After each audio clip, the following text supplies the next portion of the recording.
Welcome to Groove with Portia, the podcast that uncovers the hidden treasures within grief. I'm your host, Portia the producer, and I'm inviting you to join me on a transformative journey where we will exchange laughter, of course the best medicine of them all, reflect on cherished memories. Remember that time that the little boy grabbed my hand instead of his mother's at the amusement park? Yikes. And of course discover gratitude while navigating one of life's hardest challenges, loss. So get ready to groove with me, Portia the producer. Let's dive in.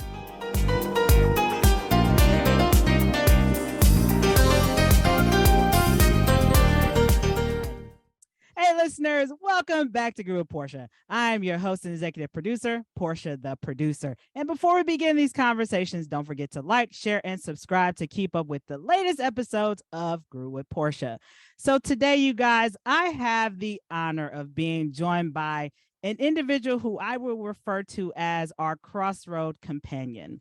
And she is on a mission to not only reduce the fear and anxiety around end-of-life transitions, but also provide death education and support those who are ready to take their walk back home. So welcome to Groove with Portia, CEO and founder of End of Life Consulting Co., Miss Kacie Gikonyo. How are you doing today, Kacie? I'm doing great. Thanks so much for having me. I'm excited to be here. Excellent. Kacie, the honor is truly mine. Before we begin, as always, I love to start off my conversations with gratitude. What are you grateful for today? Well, today I'm grateful for you, first of all. I like to be able to talk to anybody who will listen, and you're helping me kind of get my word out there. And I know that any conversation with Portia is a great conversation. So I'm grateful for you, first of all. Second of all, I'm grateful that the sun is shining where I'm at. I love the sunshine. And third of all, I'm grateful for my kids because they're my whole heart. Kacie, you're going to make me cry already. Because I like too early for that. It's too early. It's too early in the conversation. Well, let's see how we can get through it. And I received that, Kacie, 100%, because I remember at one point in my journey in my life where I felt as though I couldn't even stand myself. So to hear this confirmation that I'm in good company with myself and also with you, and how our conversations definitely continue to uplift each other is truly just heartwarming. So I thank you from the bottom of my heart. And of course, the kiddos, I got a fur kid upstairs. His name's Mr. Fletcher Blaze. He's spoiled rotten. I could definitely relate because fur kids are kids, right? They got their own, agenda and that we get. Absolutely. I've got the furry ones and the non-furry ones. I've got all kinds. You got the 2-legged and the 4-legged. So I do. Yes. You got a, no pun intended, a fairly fun household. That is a perfect way to describe my household, I'll be honest. So Kacie, for starters, for our audience who is tuning in, I always love to shine light on topics that tend to be a little, I guess you can say, taboo. So for those who are tuning in, would you mind highlighting the term death doula for our audience who may or may not be familiar with the role and responsibility of a death doula? Yeah, absolutely. Death doulas are something that's newer and definitely becoming more and more popular.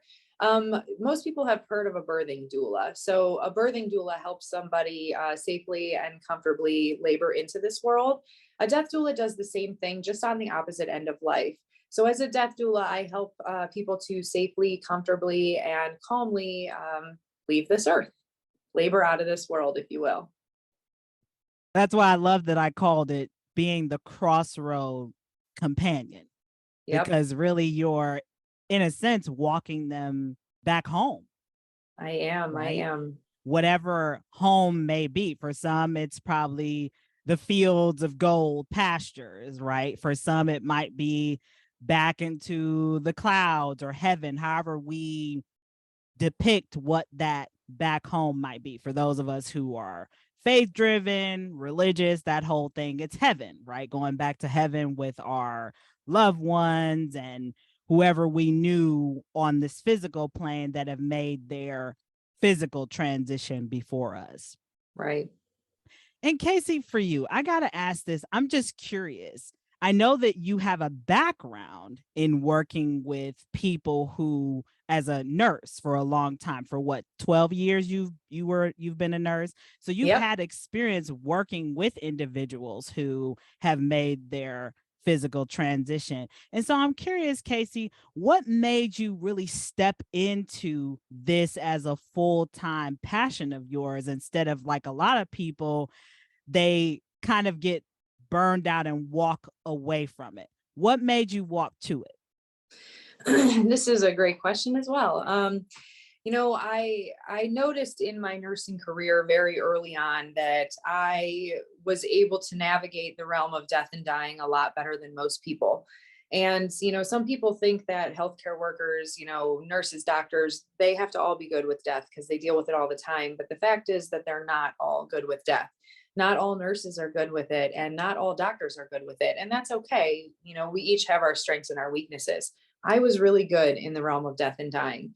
I was able to provide just unemotional care and support, but also really make sure that my clients were kept comfortable.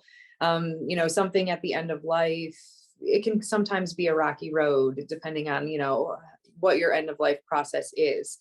And if you don't really have somebody there making sure that the medications are like they should be, then sometimes people can be uncomfortable. So, I spent my lengthy nursing career working with people at the end of life. I worked as a private duty nurse. I worked in long-term care, acute care, skilled care. So I just worked with a lot of people who are at the end of their lives. And then when they did transition into, the death phase, I was kind of the one that everybody called, Kacie's the girl for that. COVID was obviously huge, especially for somebody who's a nurse. I was a registered nurse working the front lines of COVID, and I was actually an infection preventionist at the time. So it is one of the worst jobs you could have working during COVID.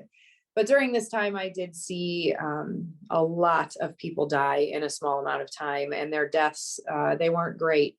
They didn't get to say goodbye to their family members. They didn't get somebody to be there with them. They were alone. And even the last people that they saw were doctors or nurses who were dressed from head to toe in PPE. So they almost didn't even look human. You couldn't see their eyes, their face, their mouth, their skin, nothing. So it was during this time that I really found that I had a passion for making sure that people die a more beautiful death. I did everything I could do for these people to try to make their death more human, more beautiful. I would take off my gloves, which was against every single rule possible, and hold their hands so that they had that skin to skin contact. So they knew that there was somebody there with them and they weren't alone. I would FaceTime their family members if I could, to just try to get them to be together in any way that they could. It was just kind of during that time that I really realized that I'm different when it comes to death. I'm different than most people are, and I'm good at it. So I just wanted to kind of throw myself into that only. I wanted to get out of the traditional world of nursing and do it my own way, where I could manage my own schedule, where I wasn't burnt out, where I was able to give all of myself to the people who need me, as opposed to spreading myself out amongst 30, 40 people as a nurse. So that's kind of what led me here. Kacie, I'm already starting to tear up a little bit, but we'll get through it, because what's coming to me right now, especially as you recount your journey of being here as a death doula and working with clients individually instead of in a healthcare setting where your standard is multiple patients on a unit, depending on how big the unit is, depending on obviously how severe their ailments are. And then of course with COVID, lots of people with probably breathing issues, on ventilators, that whole thing. And Kacie, I'm just curious, during that period of time when you were obviously visiting with these different patients and, letting them contact their family members, and even before that, right? What did you notice as far as the patients who you interacted with? What was something that really stuck to you about their story as they were making their transition from this physical plane? Oh man, every death is its own journey. And I've been with so many people through their death journey that I couldn't even narrow down like a couple stories.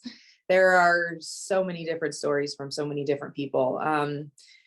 I just find that I like to make it a sensory friendly experience, and I like to make sure that there's a lot of love in the room. You know what I mean? So people know that they're not alone.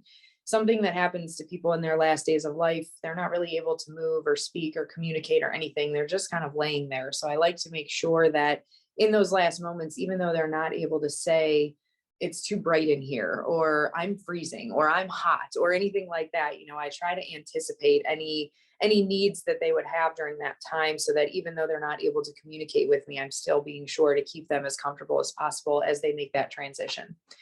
I do love when a lot of times in the last days of life, people will see loved ones who have already passed away.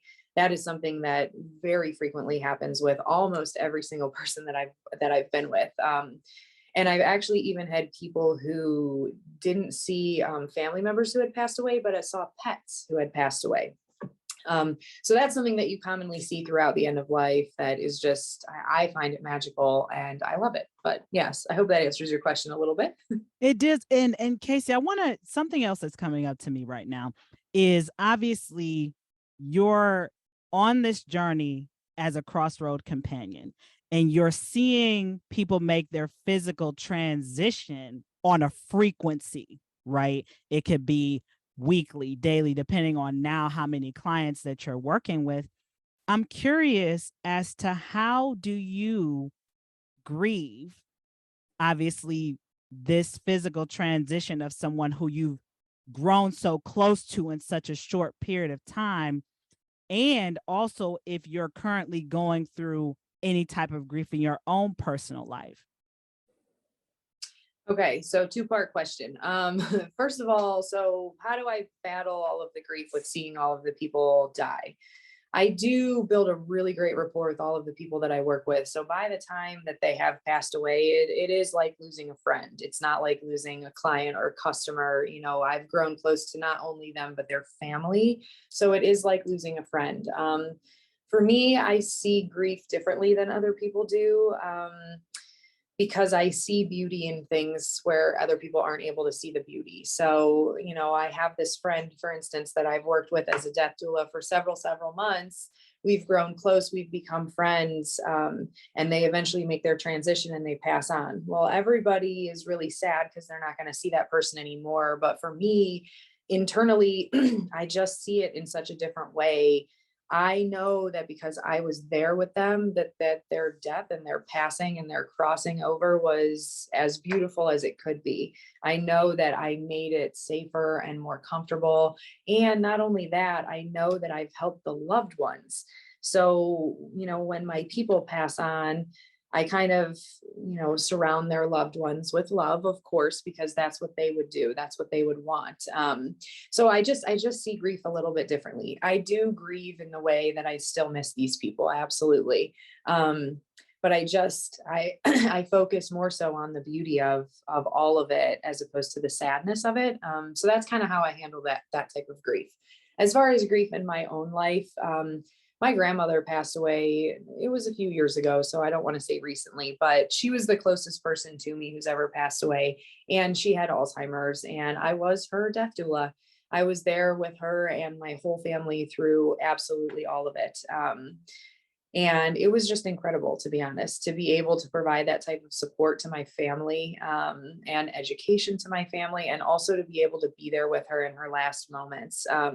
So I grieve her every day. Every day I miss her, but also, something else that I like to say is all of these people that I've worked with, whether it be my family or not my family, they've all taught me something along the way. And I hold those things in my heart. So for me, while those people aren't physically here and I can't physically see them, a piece of them lives on inside of me, whether in my brain, something great they've taught me, or something beautiful that I hold deep inside my heart. So that's kind of how I picture grief, if that makes sense. And it's a very beautiful way, right? It's that legacy preservation, right? Because you've come in contact with so many different people, right? There's a song that's coming up in my head right now, and it's, the band's name is leaving me at the moment, but I Prevail. The band's called I Prevail, and one of their songs on one of their albums that came out a few years ago is called Every Time You Leave, I Lose a Piece of Me. And it makes me think of even my mom, right? When a lot of you guys know the story about my mom, it's been a full year since my mom made her transition from this physical plane. And what always comes up for me with my mom was her passion for education. And she always had a motto that everybody has the ability to learn. And every time I encounter someone who is on their new journey of whether it's a new career or going back to school, I feel my mom's spirit like tackling me, like, hey, remind them, encourage them. So I definitely can relate to you there about holding on to a piece of each person who we've encountered on this physical plane. And Kacie, before we jump into the next part of the conversation, for our audience who is tuning in, if they want to connect with you and learn more about you, or maybe have you come and do some type of educational seminar, is there a website or a social media handle that they can connect with you? Yeah, absolutely. So my website is coachingwithkacie.com, but I am also on all of the social medias that you can think of. So you can find me on social media, not only to reach out and connect with me, but you can also find a lot about me on social media. I post a lot of educational content every single day, actually. I tell a lot of stories and just really do my hardest to educate everyone about death and dying. So if anyone is interested in following along or reaching out to me, you can find me on YouTube at Death Doula Kacie. You can find me on TikTok at Death Doula Kacie. You can find me on Facebook at End of Life Coaching with Kacie, and Instagram is End of Life with Kacie, and LinkedIn is just Kacie Gikonyo. But you can pretty much find me anywhere, and I would love to connect with anyone who's interested in talking to me, learning more, working with me, having me do some education, some speaking, any of it. Please reach out. Excellent, excellent. So those of you who want to connect with Kacie, you definitely can. She's on all the popular social media channels. Kacie, I got to ask this. You brought up a key point about education and kind of reducing that anxiety around death and transition. And so I'm curious, what's coming up for me is, what are the common misconceptions about death? Because I feel like there's so many, and that continues to flood the anxiety pool around, oh my God, I'm afraid to die, that whole thing. So can you elaborate or shine some light on what are the common misconceptions about death? Yeah, definitely. There are a lot of them. So I'm going to try to keep this as minimal because I've got about 100 that flooded my mind. Um, First thing that I think is important for people to know is that death is a labor out of this world. I think that since we don't know much about death and we don't think much about death, people think that they just die one day, and it is not like that. For most people, there is like 10% of the people in the world that, die spontaneously. But for the rest of us, it's a process. It's a process of your body declining, and it's a process of actually dying. And depending on, what it is that is going to ultimately be at the end of your life, whether it's a terminal illness or you're aging out of life, either way, it can sometimes even be a over a year or two of declining, of slowly declining. And then when you are dying, even that is a period of days. I mean, sometimes 2 to 10 days, somebody can take that long for their body to finally shut down and leave. So that's just important for people to know. I mean, I think that a lot of people think that you just kind of die and it's real quick, easy like that, and it's not. There's just a lot more to it. Another misconception that people have is about hospice. So I read a statistic yesterday that 70% of people wish to die at home, but 70% of people end up not dying at home. They die in long-term care facilities or, hospitals or something like that. Part of my explanation for the reason behind this is because people don't have the right plan in place.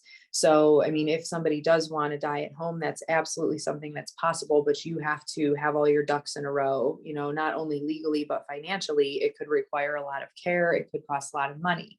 Something that people don't often realize about hospice, people kind of have this false belief that, well, I'll just put them on hospice and hospice will take care of it. Hospice is fantastic and wonderful and absolutely needed at the end of life, but they don't provide 24-hour care. They don't move into the house. They don't do all of the care. what they do is give you the tools and the education that you as the family member need to care for your loved one. And I think that's another huge misconception. I think that people think they'll just be able to hand off this care to hospice and it won't really be that big of a deal, but it's much bigger than that. If your loved one wants to die at home and you're part of their circle or they're people who are going to be taking care of them, a lot of that caregiving is going to fall on you. So that's just one of the biggest misconceptions that I think people definitely need to know. Another one, people don't like to talk about death because it's scary. And if we talk about it, we'll bring it on. We'll die if we talk about our death. And I heard somebody say before, you can talk about being pregnant all day long, but that's not going to make you pregnant, right? It's the same thing with death. We can talk about death all day long and it's not going to kill you or I. All it's going to do is make us that much more prepared for our death. So something that people really miss is people plan for their retirement and they plan for what's going to happen after they die. But most people don't think about that part there of planning for when you're dying. It's just something that people kind of overlook. You plan for your retirement, you plan for where all of your finances and your estate and all of your things will go after you're gone. But what do you want while you're dying? What do you want during those last few months of life where, you're not able to leave the house or, you're not able to move very much on your own? So these are the types of things that I really like to bring to the forefront of people's thoughts to think about. For me, it's important for me that I die at home. I'm 40 years old, so hopefully I'm not going to die anytime soon. But if I will, my family knows my wishes. They know this is what I want. And also I plan for this. I have a certain amount of money that I set aside to plan for it so that, let's say I, get Alzheimer's disease and my last few years of life are pretty rocky. If I have planned financially and legally and everything else to be able to stay at home with caregivers and people who can help me, then that's something that can be possible. But if you don't have all of that stuff arranged and the right amount of finances set aside to pay for it, then, there's only so much that your family can do on your own. And you might have to end up moving into some type of special home instead. Kacie, you've touched on a lot. And one thing that's coming back up for me is that conversation piece, right? It's like we talk about being pregnant or all these other trending things. But as we all know, being human, death is a part of our journey, right? Transition is part of our journey. And we transition in so many different areas of our life, from number one, when we become a teenager, then when we become an adult, when we graduate from high school and all of those things. And Kacie, for our audience who is tuning in, how can they open up the conversation around death in their family? Because I'll be honest, quick story for everybody. So my mother has always been transparent with me and my brother since we were little about her final wishes. So when the day came, right, it was a very seamless process for us because my mom flat out said, look, just get me cremated, that whole thing. So we kind of went a little above and beyond because my mom, those of you who knew my mom, you guys knew who she was. So we got her cremated, but then we had what I call a celebration of life. So we went to Edgewater, we had food, we had fun, we had music, and then we did a balloon release at 1:16 on that day because my mom's birthday is January 16th. So we did a celebration of life for her. But the fact that my mom was always so transparent from the very beginning, that whole conversation and maybe tabooness around death never really, in a sense, stuck with me and like made me like, oh my God, I'm too afraid. So Kacie, can you elaborate maybe what are some action steps that people can take to maybe open up the conversation with their family about their final wishes without it being such a uproar? Yeah. So that is very common that family members will not want to talk about it. You know what I mean? I'm not talking about the day you die. Absolutely not. We're not thinking about that. But then when that day comes, nobody knows what to do. You know what I mean? I love that your mother did this for you. I love that. Not only did she remove that negative stigma, so that you were able to see the beauty in her death, even though it hurt so bad, but also she made sure you knew what she wanted. And for me, that's so important. I work with my clients on this because a lot of times my clients are trying to please everybody else. You know what I mean? Oh, I don't know if I want to do that because so-and-so might not like that. Or, well, that does sound great, but I don't know how they're going to feel about this. But I think it's really important for people to take control, right? They say, take control of your life. Well, I say, take control of your death, take control of it. And really just, make your plans known to everybody so everybody knows. Now, like you said, that's difficult to talk about. So what's an easy way to kind of transition into that? I always tell people to meet with an estate attorney to just start throwing around these ideas, right?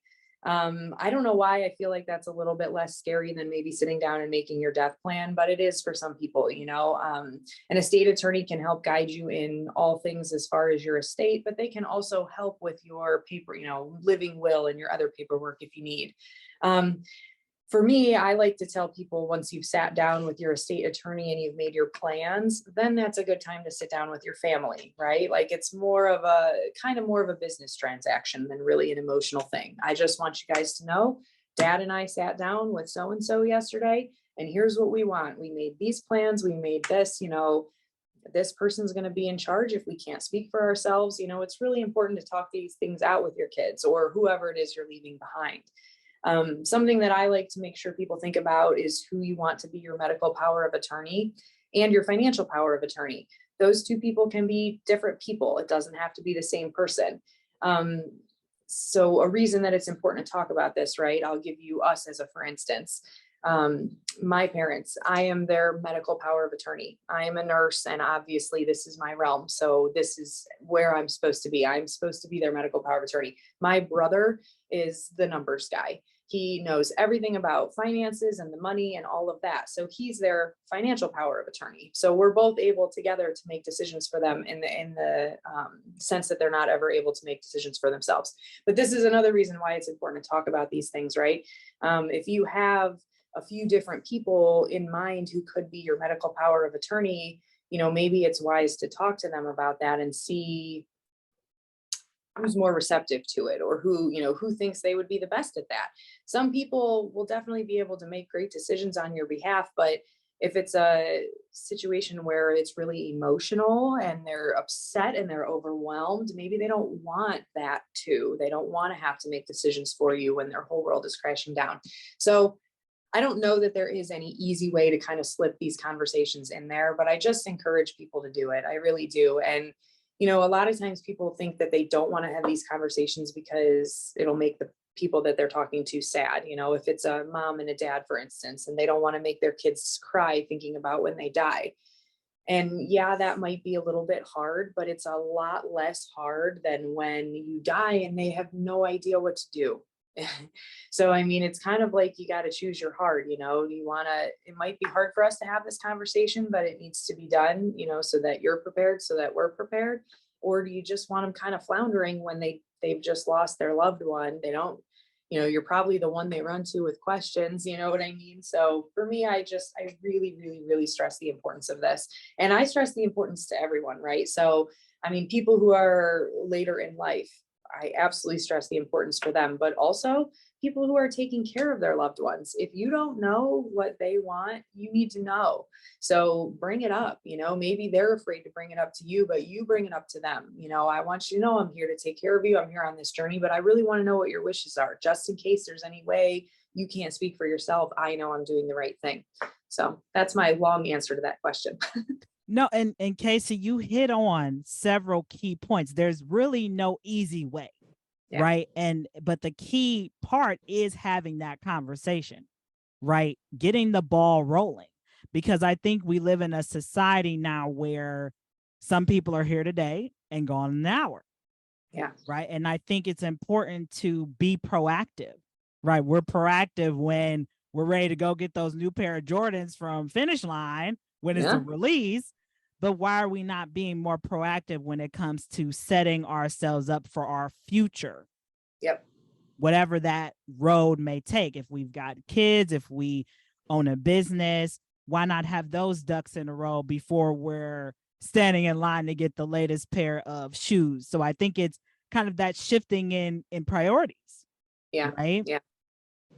And I'm glad that you hit on that, Kacie, because I think in our society now, people are being more open, right? We're kind of seeing the shift a little bit, Oh, yeah. where some people are like, hey, I want to make sure that this is taken care of. This is taken care of before I dive into this, right? And then kind of healing that generational curse, right? Yeah. Because think about all the families that have seen this same narrative time and time again, where the conversation was not had about what this person's final wishes were, who's beneficiary of this, who's maybe listed as an agent, the difference between how power of attorney works in comparison to when a living will comes into play. Yeah. So I've seen it from both ends of the spectrum, being very transparent here. The situation between my mom making her transition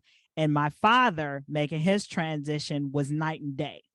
Let's just say my mom's was more seamless. My father's was like trying to ride a bike up Mount Everest and not having some type of supplemental oxygen to catch me at some point. Right. So I'm not going to go too much into detail with that, but you catch my drift in a sense. Yeah. And Kacie, what else is coming up for me? Because I've got so many questions I want to ask, like obviously, but I know that we're allotted on time. One of the things that I'm always curious about, especially as you're sitting with these individuals, your clients who are about to make their walk back home. So how do you, Kacie, help your clients to maybe make peace in their final days? Because I know that that's a hard thing, right? And even for their families, right? Some of their families might be highly emotional with the process. So how do you, Kacie, help them obviously come to terms with their morality and also find peace in their days to leading up to them walking back home? I find that education is key. I know we've all heard this before. I do a lot of talking with my clients, okay? And even things like, I'll go meet with the clients and I'll kind of say, what's on your mind today? What's on your mind today is the biggest, that could nothing. It could be the baseball game I watched or the news or the rain, or it could be the heaviest thing that is weighing on your mind. You know what I mean? So it's kind of how I like to start with my clients. What's on your mind today, to just really see, because usually if something's weighing on them, it'll kind of come up. We do talk about everything. Everything. I talk about anything they might have guilt over or shame over or regret over. These things happen in their lives and I can't fix those things. I can't get rid of that, but I can hold space for them in a loving, non-judgmental way, which is something that a lot of people need. Sometimes people have done things in their life that they're not particularly proud of, and to be able to say that to somebody without having them give you any type of judgment or anything back is almost like taking it off of your shoulders a little bit. Also, I do like to prepare people for what's coming. Okay. A lot of the people that I work with are terminal with cancer. I've worked with several various different cancer diagnoses. And sometimes there's trends in them. So sometimes if I'm working with someone who has a certain cancer diagnosis, I more or less know what we're looking for in the future, or I know what we're looking towards in the future. So I like to really just provide a lot of education about what we may see in the future so that when we do see it, it's a lot less scary. And this happens for both the person themselves and the family. So at first, when I'm working with a client and they're not, actively dying or anything, we're just kind of working through their life and their diagnoses and all of this stuff. I can give them a little bit of education about what it might look like in the future, or what your last days might look like, or how I'm going to help make sure to keep you comfortable. Something that's really important with my clients, most of them are interested in end of life medications from hospice, but I've worked with somebody who is very much against it and did not want any narcotics or any end of life medications. And that's okay. Absolutely. But I made sure that she was very educated on what that would look like, and also there comes a point where you're not able to speak for yourself anymore. So you got to make sure that if this is your wish, that it's very fully documented, so that somebody, you know, whoever is going to make choices for you when you can't, that they're going to stick with that. I lost my train of thought. What was your question even? It was I do more this all so the time. Squirrel. it happens, Kacie, you're fine. You did answer it because I really Okay, was good. curious as to how you support your clients as Yes. they're making their preparations to be walked back home, right? Kind of wrap up that feeling of guilt, of Yes. shame, Yes. whatever they're feeling anxious about, right? You obviously start off with what's on your mind today. Let's Right. start there, and then you're able to really unpack the layers there. And then as they're opening up, right, it's kind of like what I call the forklift effect, right? You kind of come under, take it, eat, and then take it away from them, right? Yeah. So you definitely did. You answered it beautifully. And I thank you for shedding light on that, because I think a lot of us, even now, even though most of us don't have some type of terminal diagnosis, I think it's something for all of us to ponder on, is Yeah. what's on our mind today. And then what are we feeling shame and guilt about, right? Because we talk about living life to the fullest, but how many of us are still carrying the baggage from our past that's hindering us from really living life to the fullest and not being defined by the past shame and guilt? Right. And another thing that people are really afraid of at the end of life is that they're going to suffer and that they're going to be in pain. And that's where I can provide relief, because I know how to keep you out of pain. And if that is your goal and that's what you want, I'm here with you. I'm here with you through the end. I will work with hospice, and I will do everything I can do to make sure that you don't suffer and that you're not in pain. And the relief that that brings people is just incredible. And, you know, some people do have pain at the end of life. And sometimes it is, you know, a tricky game of really keeping up on top of the medication to keep the person comfortable. But some people don't. Some people kind of just comfortably go on their way. But it is always something that people are worried about, is that I'm going to suffer, or I'm going to feel a lot of pain, or is it going to hurt at the end of life? And so that's just kind of another way that, you know, we've built this rapport together. Now, not only do they like me kind of as a friend, but they also trust in me, you know, kind of like family. I'm able to remove that fear from them. You know what I mean? I will do everything in my willpower to make sure that you don't suffer and that you're not in pain. I mean, it's my thing. I make sure that everybody dies calmly, comfortably, and safely, because we're not having any injuries, we're not having any falls, and we're going to be calm and comfortable. So that's another way that I'm really just able to relieve a lot of fear and anxiety for people.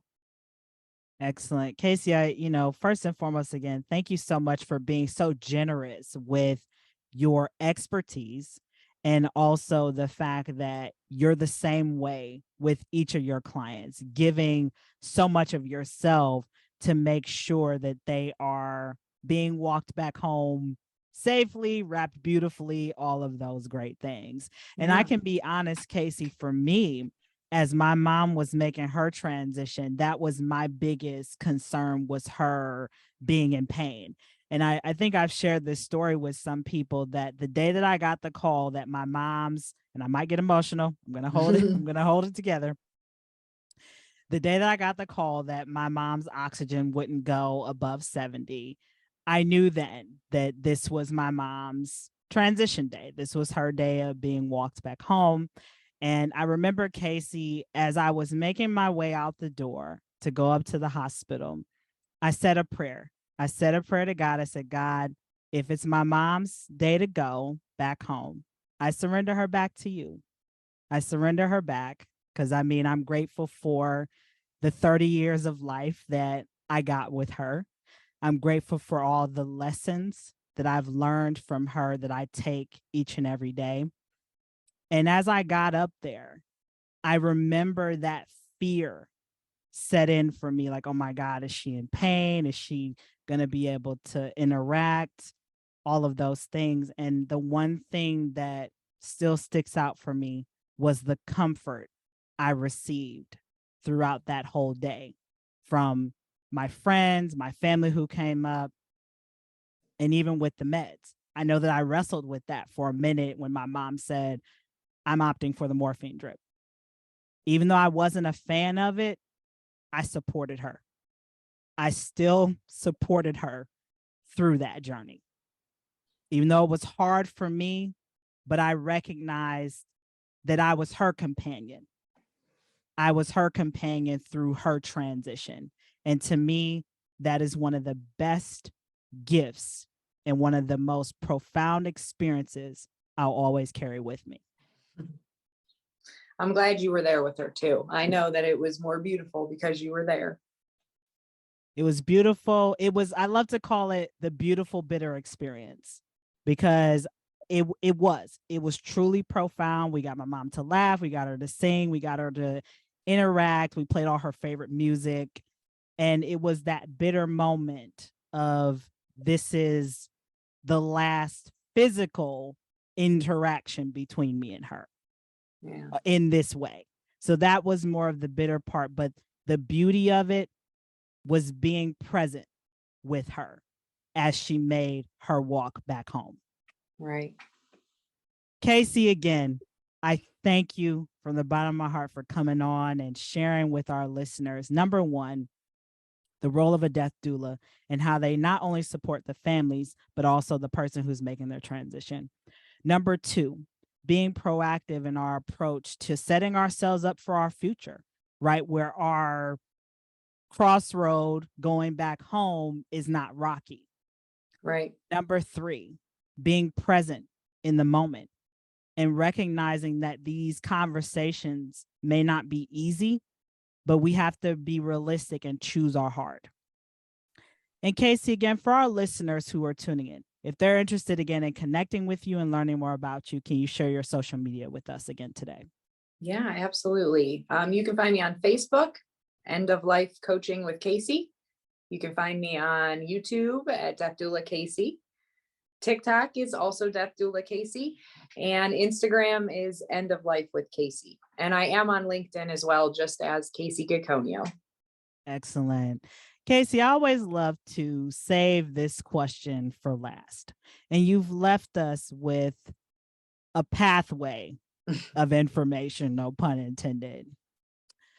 Kacie, what words of inspiration can you leave with families today who may be in this boat of, I want to be proactive with my future choices, or even someone who might have just received that terminal diagnosis and they want a crossroad companion to accompany them on their way back home? So my words of inspiration are this: it's always hard when it's somebody's time to go, but as we've mentioned, as human beings, every single one of us is going to die someday. It's wise to talk about it and to plan for it. If you do plan for it and you plan out how you want your end of days to go, it can be truly beautiful. If you don't plan for it, it's the type of thing that just kind of happens. But it doesn't have to be that way. It can be something just as magical as a birth, where we prepare for it for several months and we plan for it for several months. And, it's just another beautiful transition. So that's my advice for everybody today. Please don't hesitate to reach out. I'd love to answer any questions or anything that anyone's interested in learning. Kacie, I mean, that was a word. That was hands down. Mic drop on that. I mean, let's be realistic. Our walk back home doesn't need to be alone. Yeah. Well, everybody, that was Miss Kacie Gikonyo, our death doula, or what I call our crossroad companion that you heard from. And that concludes another episode of Grew with Portia, season number 2. Thanks for listening. Peace and hair grease, everybody. Thank you so much for tuning in to Grew with Portia. Remember to subscribe to my channel for the latest episodes. And of course, follow me on social media. You can follow me on Instagram at Portia the Producer. Anyway, guys, until we meet again, peace and hair grease.